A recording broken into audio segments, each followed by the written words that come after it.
marashady reny napalahelo sy nisy panampy miady rery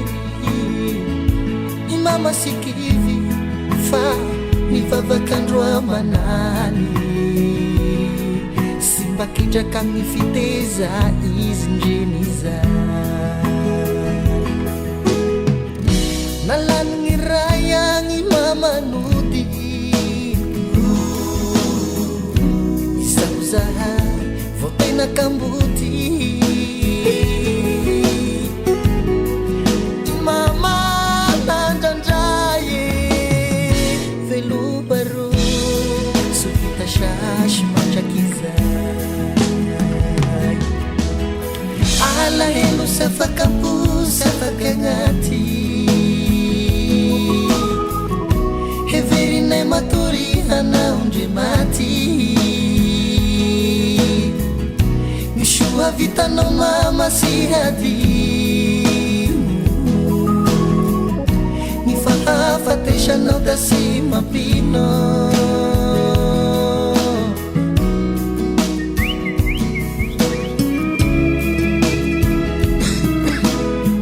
izy mialolalana sikaniny zalahy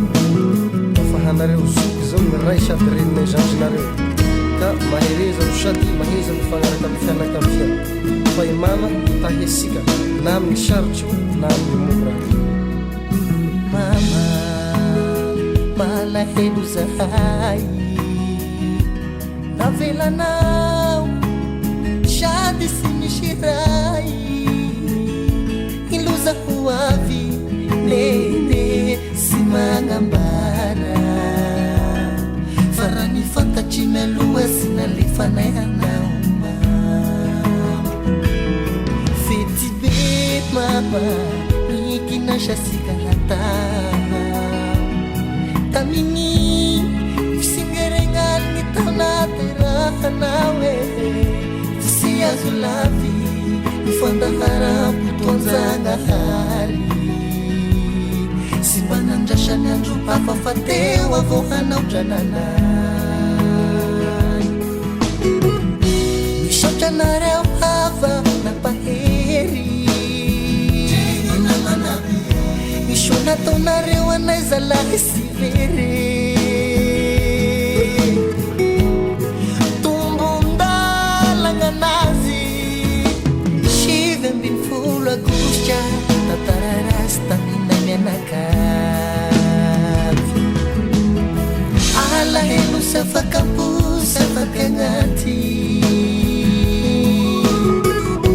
heverinay matory hanaondre maty vitanao mama sy hadimo ny fahafatesanao da sy mampino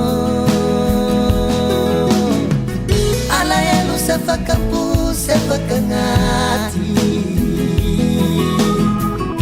heverinay matory hanaondre maty misoa vitanao mama sy hadimo fahafatesanao da sy mampino